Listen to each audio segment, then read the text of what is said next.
Bitcoin, la moneda virtual creada en 2009. ¿Sabía que se pueden hacer transferencias electrónicas de dinero sin tener que pagar impuestos a un banco? ¿Cambiaremos algún día billetes y monedas por dinero virtual?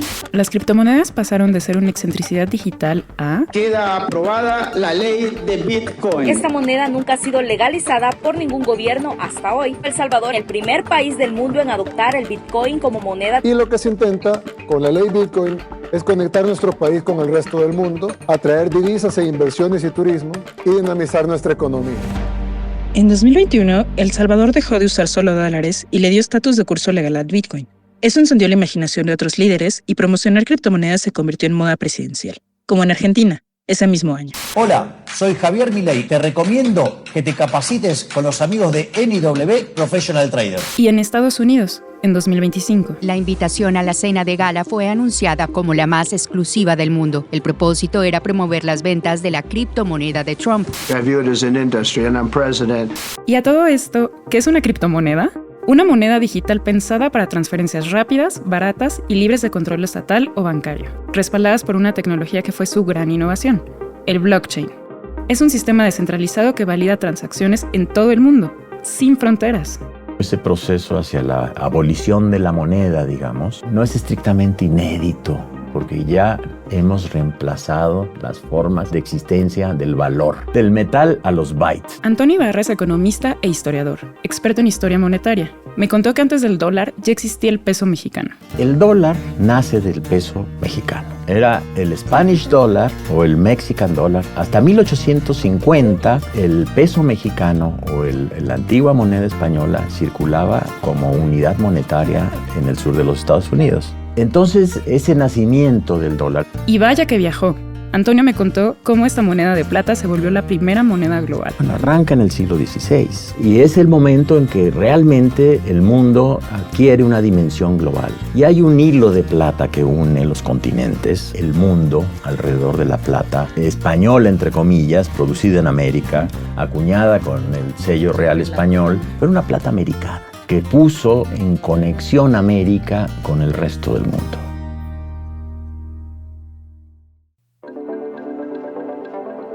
¿Cómo pasamos de atesorar monedas de plata a confiar en criptomonedas digitales? ¿Qué hay detrás de un billete o una moneda más allá del número que muestra? ¿Y qué aventuras nos contaría el peso mexicano si pudiera contar su historia? Esto es Pasado Presente, un podcast del Centro de Estudios Históricos del Colegio de México, en el que historiadoras e historiadores nos cuentan las bases para entender nuestro presente. Yo soy Carla Benítez y en este episodio platiqué con Antonio Ibarra sobre historia de la moneda en México. Mi nombre es Antonio Ibarra, soy egresado del Centro de Estudios Históricos, trabajo en el posgrado de la Facultad de Economía de la UNAM. Como puede advertirse, soy de formación economista, pero desde mi formación en licenciatura me interesé por la historia económica y por ese vínculo de disciplinas entre la teoría económica y la historia económica. Así que el primer tramo de mi desarrollo profesional fue, digamos, como economista. Y entonces así entré al doctorado en historia, como el economista. Durante un tiempo así me decían, hasta que en determinado momento, cuando empezaron a leer cosas de lo que escribía, pudieron advertir, y yo también con la educación que me dio el Centro de Estudios Históricos, que mi formación interdisciplinaria fue muy importante. Y es una de mis deudas con el Colegio de México y con la biblioteca del Colegio de México. Claro, que es maravilloso. Que cuando estudiamos en nuestra generación fue la de 1991-94.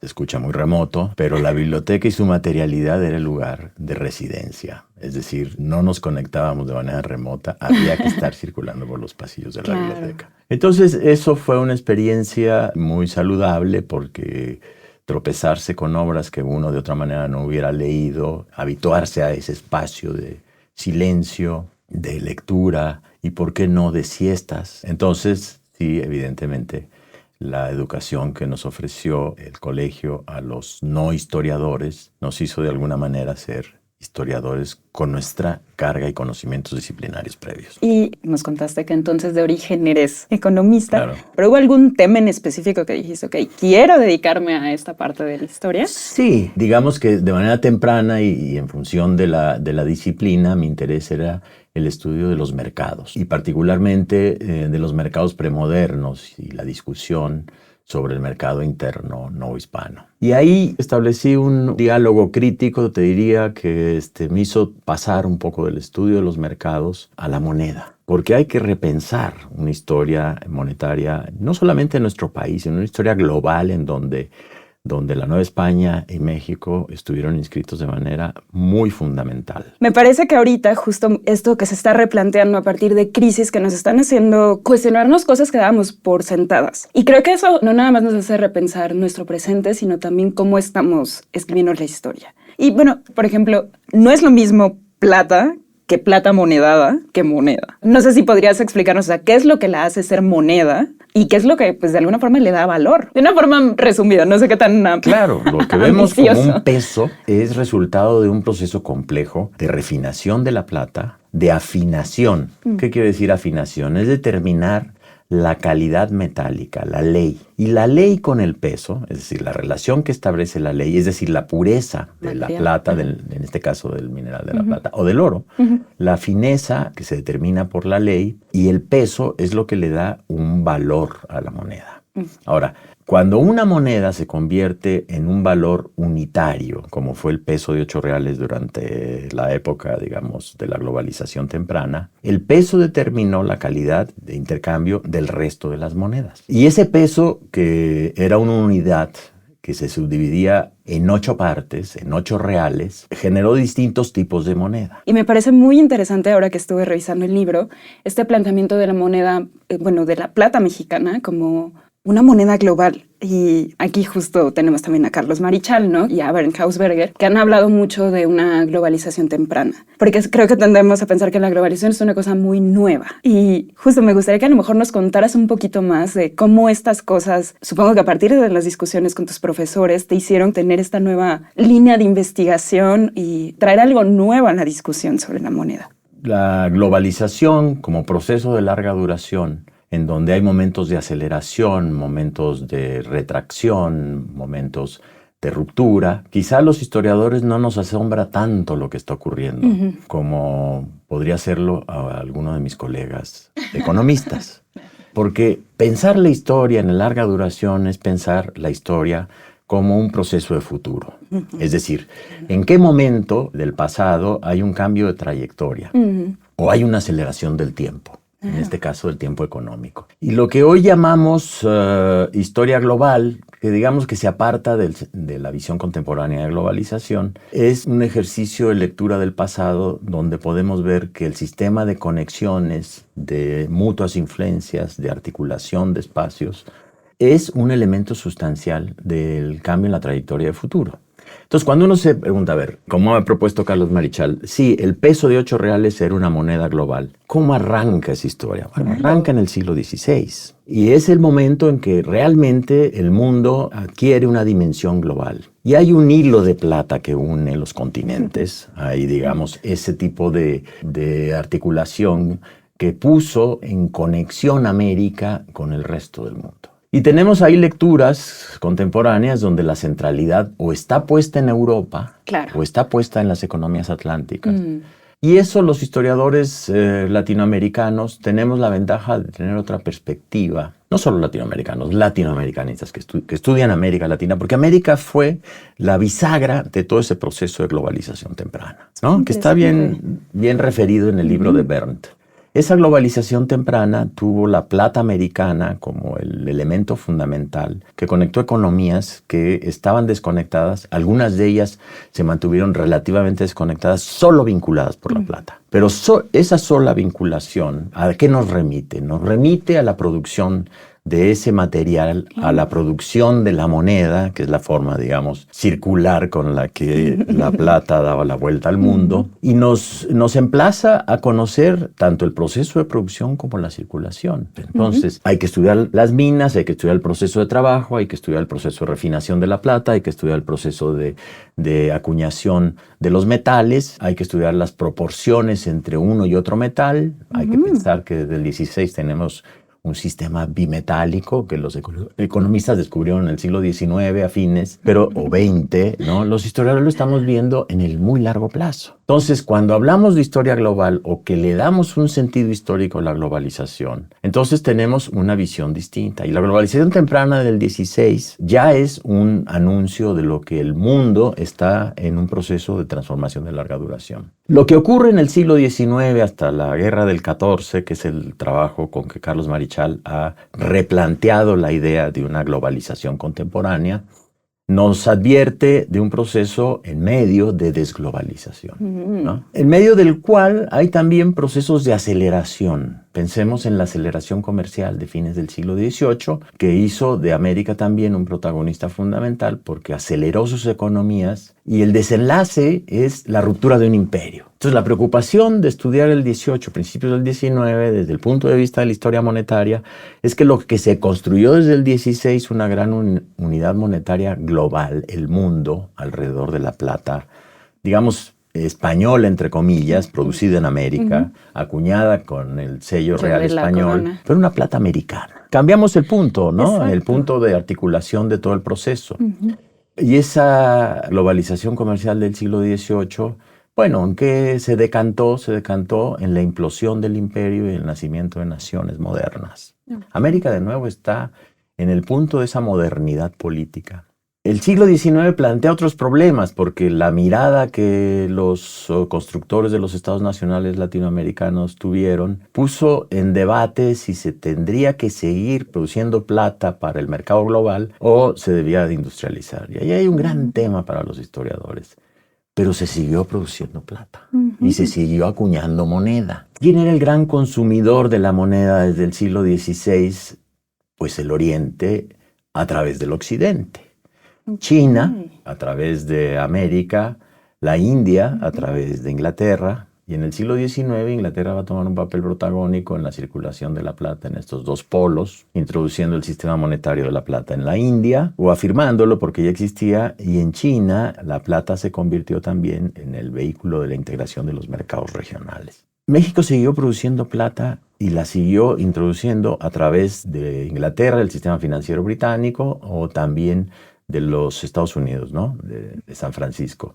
Y la investigación de Sandra Kuntz, por ejemplo, querida amiga, colega del Centro de Estudios Históricos, sobre la exportación de plata amonedada en el siglo XIX, nos recuerda que el siglo XIX mantuvo, aún en ese proceso de reflujo de la globalización comercial, mantuvo un vínculo de la producción de plata mexicana, en este caso, de muy buena calidad y de gran aceptación en el mundo, que el peso de 8 reales transmutó en peso del águila mexicana. Si bien el peso era el que circulaba globalmente, porque era el de mayor aceptación y porque era el que se referían todas las demás monedas, digamos, la moneda fraccionaria, o sea, los distintos valores alícuotas del peso, ¿no? Los 4 reales, que serían, digamos, la mitad del peso, los 2 reales, que sería la cuarta parte, o los reales, la octava parte, eran muy importantes para la circulación cotidiana. Claro. Porque el peso era un valor alto si uno lo compara, digamos, con los salarios,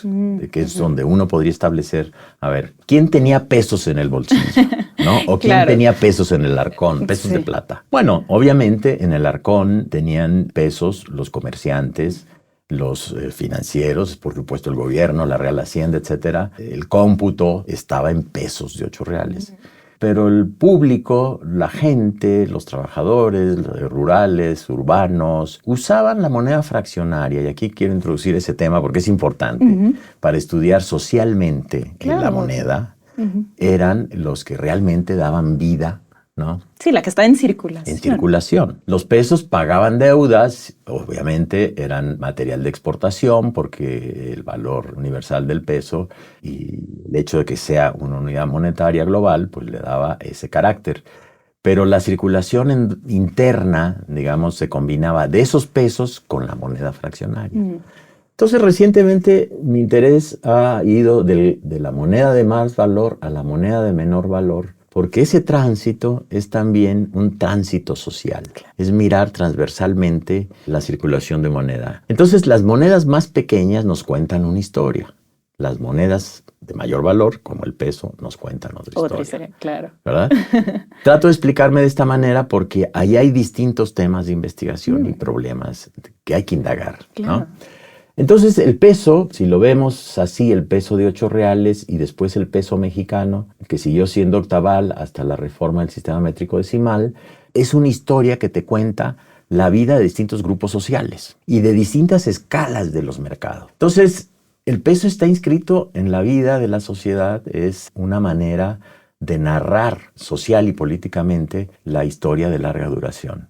Por eso es un protagonista. Sí. Por eso nos interesaba también hacer una historia del peso en la larga duración. Claro, o sea, ahorita que lo mencionas es un poco una obviedad. Todo lo que puedes aprender de la moneda, porque bueno, a veces conocemos gente que es hasta coleccionista de monedas, ¿no? O sea, como el objeto físico. Pero ya pensarlo en términos como de una historia social tiene todo el sentido del mundo, ¿no? O sea, la circulación, las demarcaciones más pequeñas, ¿en qué se usaban, no? Entonces, me encanta porque espero que así como a mí me acabas de abrir un nuevo panorama, tal vez a nuestros escuchas también digan como, ok, aquí hay un tema que... Hay una historia que contar. Es una historia que revela también la historia de la globalización, si lo vemos en distintos momentos. De la globalización temprana, probablemente a lo que estamos viviendo hoy día, porque eso es lo que te interesaba conversar. ¿Qué estamos viviendo? Sí.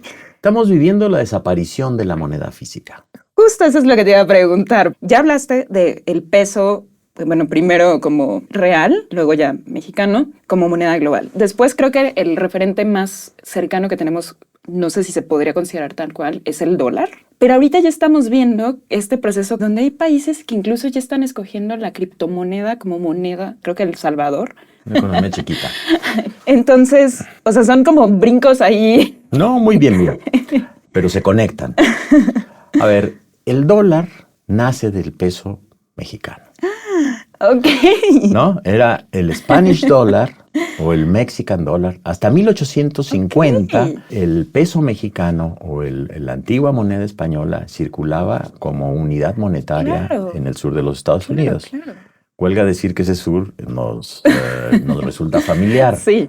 Entonces, ese nacimiento del dólar, ese desdoblamiento del dólar, del peso mexicano, tiene una vida interesante porque, por un lado, al ser internamente una unidad de medida y convertirse en la unidad monetaria fundamental, cuando se produce, digamos, la expansión de la minería de la plata y el oro en los Estados Unidos, con expansión hacia el oeste, Estados Unidos va a tener dos tipos de dólar. El dólar fuerte, que nace del peso mexicano, y un dólar de intercambio, un trader dólar, ¿no? ¿Por qué? Porque persiguieron ganar el lugar que tenía el peso mexicano con su ley y su peso, que estaba premiado. Premio se dice cuando tú compras una moneda por encima de su valor nominal. Entonces el peso mexicano tenía un premio, el mercado asiático. Cuando los norteamericanos entonces van a acuñar sus propias monedas, su trader dólar aspiraba a eso. Vamos a dejar ahí la historia. Después, obviamente, hay un cambio. A ver, el cambio de la moneda física metálica al papel, claro, es un cambio de sistema monetario importante porque se pasa de una representación del valor física, donde la ley y el peso importa, a una representación simbólica del valor que te remite al que tiene esa promesa de pago. En este caso, los estados. Nacen las monedas soberanas. Sí. Las monedas soberanas es un contrato que establece el gobierno que las emite con quien posee esa moneda. Quiero decir con ello que está obligado a remitirle el valor. Y puede remitirle el valor en otra moneda o en metal. Hay una transición en el siglo XIX entre los metales. Obviamente, a fines del siglo XIX, el oro va a ser el ancla de los sistemas monetarios. México y Estados Unidos tuvieron una historia complicada en que aceptaban o no la plata y el oro. México se resistió porque era productora de plata. El precio de la plata disminuye respecto al oro, pero México producía más plata, compensando esa disminución del valor de la plata, hasta un punto en donde tuvo que reformar su sistema monetario y aceptar que las transacciones entre países se movían en el oro y que la plata era metal de circulación doméstica que se desvalorizó frente al dólar. Pero en medio de eso está la emisión de los billetes, ¿no? Claro. Entonces, los billetes demuestran en gran medida la fortaleza financiera de los estados, es decir, la capacidad soberana de hacer valer lo que el papel dice respecto a... Claro, y eso implica cierta confianza, ¿no? También. La confianza. y la gran desconfianza. La Revolución Mexicana produjo una gran desconfianza, una visión múltiple de billetes. Billetes villistas, billetes zapatistas, billetes carrancistas, billetes del gobierno golpista de Huerta. Eso que los historiadores han llamado un caos monetario es la viva representación de un Estado que no tiene autoridad sobre su moneda. Entonces, construir un sistema monetario desde fines del siglo XIX y largo del siglo XX fue un desafío para los Estados nacionales, pero había que tener una moneda internacional. El dólar va a suplir eso, sobre todo a partir de la Segunda Guerra, y va a haber una época en donde el dólar se va a convertir en la moneda de referencia de todas las demás monedas, porque razonablemente fue la economía más grande, creció más rápido, la guerra de Europa deconstruyó también la capacidad monetaria de los Estados europeos, en fin. Okay. Entonces el dólar, es una explicación como muy del contexto político. Así es, pero eso impactó, es decir, cuando digo que la moneda fiduciaria es representación de la capacidad de los estados para hacer valer los valores en los contratos, es qué tan fuerte es la economía. El gobierno en ese sentido tiene que mantener una relación entre la economía como capacidad productiva y la emisión de valores fiduciarios, ¿no? O de billetes. Exacto. Si se emite por encima de esa capacidad, aparece lo que todo el mundo conocemos como inflación, ¿no? Es decir, un movimiento acelerado de los precios en relación a los valores reales de las demás mercancías. Entonces, la inflación fue un gran problema, sobre todo después de 1973-74, en donde el dólar va a dejar de ser la referencia. Entonces, el dólar ha sido una moneda hegemónica en un ámbito de los mercados del mundo que está declinando, precisamente por esa debilidad de la economía, que es lo que hoy reclaman. Bueno, pero a ver, ¿qué pasa cuando las monedas soberanas dejan de ser monedas de aceptación mundial? El proceso de desaparición de la moneda precede a esto, digamos, cuando los sistemas financieros de un país anclan, digamos, el valor de la moneda en otra representación, por ejemplo, a ver, el plástico.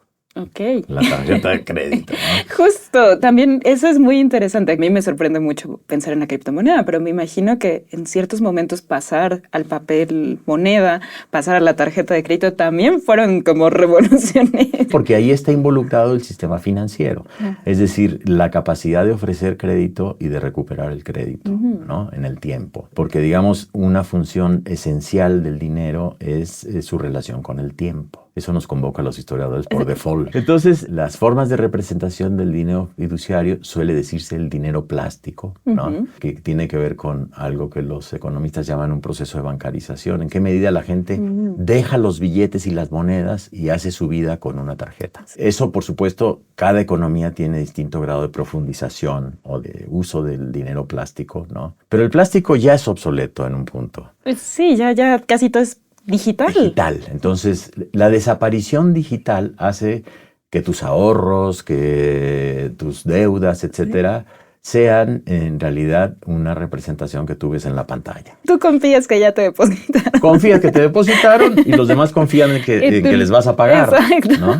Todo ese proceso opera en byte. Entonces, ese desafío, ese proceso hacia la abolición de la moneda, digamos, es un proceso que tiene en el futuro, y por eso te digo, a los historiadores nos interesa el futuro y los futuros del pasado. Por eso vemos el largo plazo.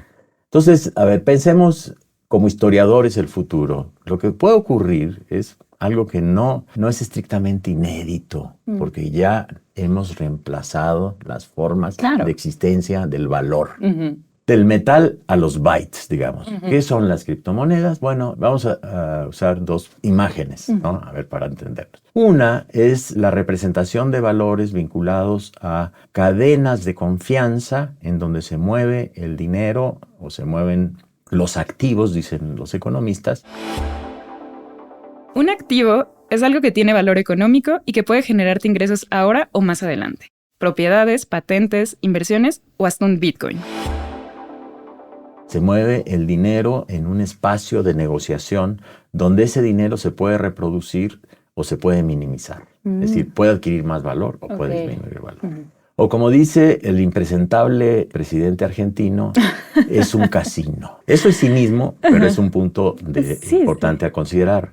Porque cuando se invierten activos reales en activos digitales, los riesgos de la desaparición de esos activos tienen que ver con que no desaparecen, Alguien se queda con ellos. Ok. ¿No? Entonces, hay un espacio, como fue en su momento, la bolsa, que era un gran misterio en el siglo XIX, ¿no? Yo llevo mi dinero y me dan unos títulos de una empresa que no conozco, que manejan otras personas, que puede capitalizarse en función de lo que ellos produzcan o vendan, y entonces a mí me dan un beneficio, pero yo no mantengo una relación directa, salvo los grandes accionistas, por supuesto. Exacto.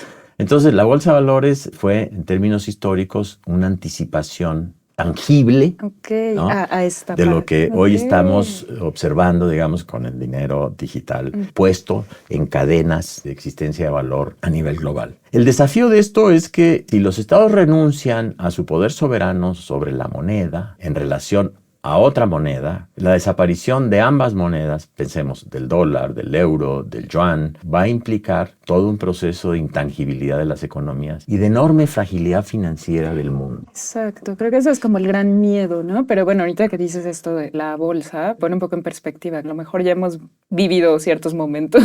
En el pasado eran pánicos y tenía que ver con rumores, con episodios políticos, con se llaman expectativas, es decir, la manera como determinados inversores pensaban el futuro, o con juegos de casino, ¿no? Aumentar artificialmente el valor de las acciones para luego derrumbarlas. Y un poco pasa, bueno, el episodio argentino es muy claro, es decir, la cultura del casino que está inscrita hoy a nivel social muy transversal. Sí.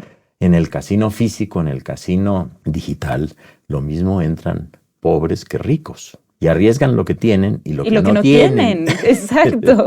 Entonces, lo que pasa con este juego financiero de monedas intangibles es que evidentemente la capacidad de los estados para regular el sistema financiero y la pérdida de autoridad sobre el sistema monetario nos está apelando a una idea que puede ser inquietante. ¿Cuál va a ser el futuro de los estados? ¿Cuál va a ser el papel de los estados? Exacto. ¿No?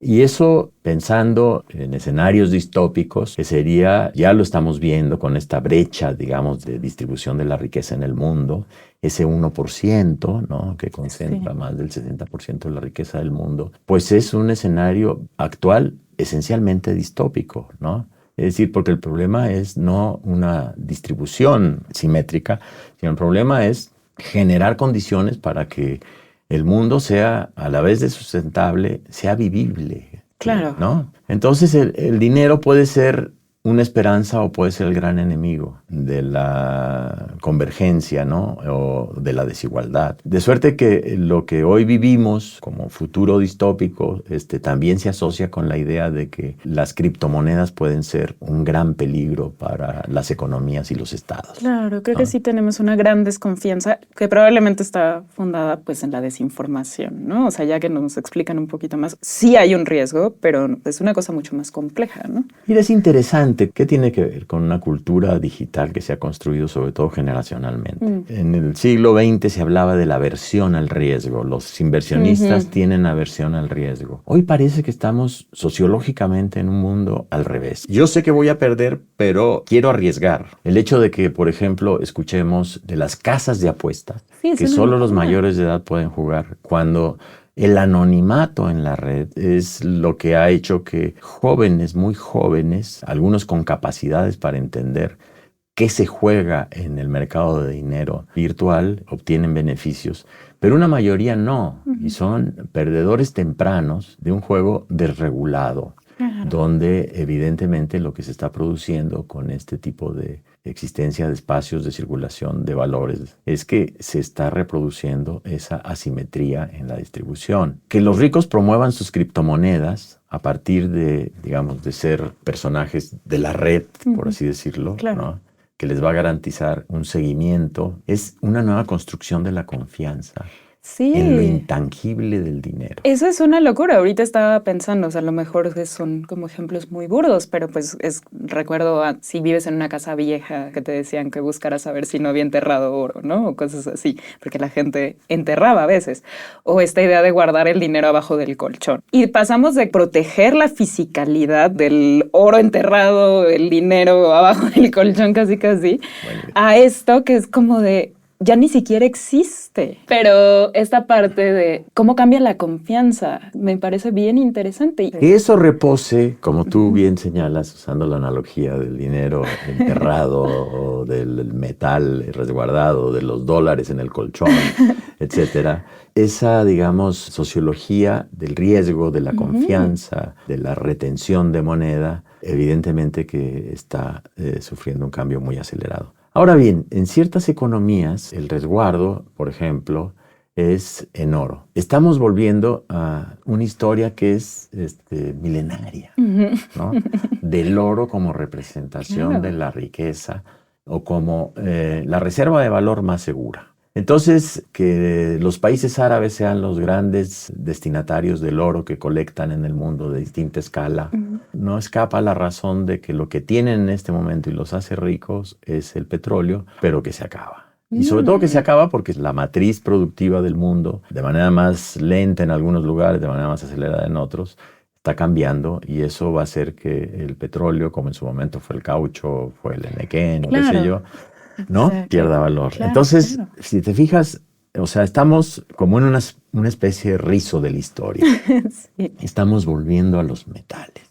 Cuando la desaparición de la moneda, expresada en las criptomonedas, tiene su contraargumento histórico en la captura del metal. Entonces, volviendo al tema de qué nos interesa sobre el futuro a los historiadores, es advertir ese juego de futuros pasados, ¿no? Y de los pasados que no te enseñan, no te dicen por dónde va el futuro, pero te replican la idea de que esos futuros del pasado son importantes para ver posibilidades o un haz de trayectorias del futuro en el presente. Ahí la historia monetaria creo que también tiene su lugar, no solamente la teoría económica, también la historia. Lo que nos hace falta es un diálogo más franco, más articulado entre economistas e historiadores. Y un poco es lo que hemos tratado de hacer. Hicimos un ejercicio con un libro que ha publicado el Colegio de México, Historia Económica del Peso Mexicano. ¿Por qué hablamos del mercado global a la gestión política de la moneda en ese libro? Lo hicimos a partir de problemas. No es una historia narrativa convencional del peso. Les vamos a contar la historia del peso para que sepan cuándo cambió de materialidad. No. Decidimos tomar algunos problemas que son importantes para entender cómo esta moneda, que efectivamente fue una moneda que tejió al mundo en términos de sus conexiones, después va a residir en una economía nacional como la mexicana, sin perder esa naturaleza global que decíamos hasta el siglo XX, en donde la soberanía sobre la moneda, conquistada por un Estado que se afirma a partir, por supuesto, de tener una banca central, de controlar las variables monetarias, de tener una moneda de curso legal y forzoso, de tener una relación de la moneda fiduciaria local con otras monedas, etcétera, nos marca una trayectoria larga que empieza en la segunda mitad del siglo XVI, estudiada por Hausberger, y era hacerse preguntas. Por ejemplo, ¿qué tan global fue la moneda global mexicana? Y entonces Bert hace un ejercicio que es interesante para un lector, es hasta dónde llegaban los circuitos de circulación de la moneda.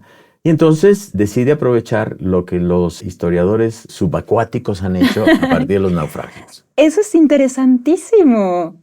Sí. ¿Dónde fueron a reposar las monedas? Claro. Y hoy, como hay una euforia por recuperar los metales del mundo perdidos, entonces los historiadores subacuáticos y las empresas que buscan los metales han mapeado los océanos y han identificado lugares en donde los barcos naufragaban, la vida de las monedas. Has mencionado a los numismáticos. Es muy importante el saber del numismático para el historiador.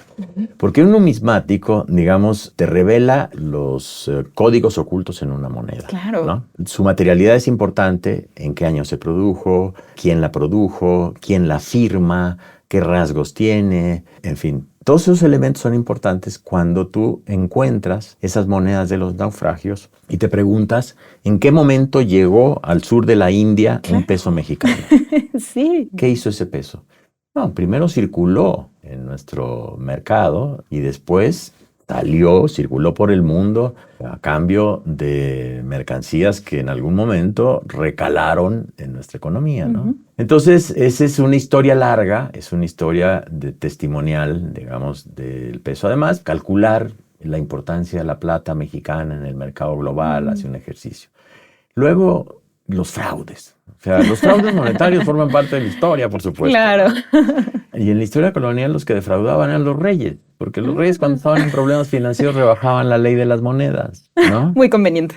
Muy conveniente. Entonces la historia de la moneda también te revela, cuando tú analizas la ley, es decir, la calidad metálica de una moneda y la relacionas con su valor nominal, ¿no? Extrínseco, dicen los especialistas, pues te das cuenta que ha sido rebajada. ¿Qué produce eso en una sociedad? Bueno, has hablado de confianza. Bueno, produce desconfianza. Claro. Un ajuste en los precios, un ajuste en los cambios, etc. Y algo que es interesante, que es la gente decide quedarse con la moneda vieja.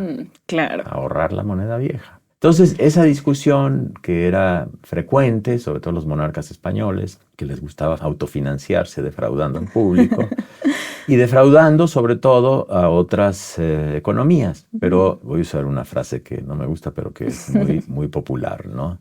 Te engañaron como chino. Bueno, eso es una gran mentira, porque los chinos no los engañaban.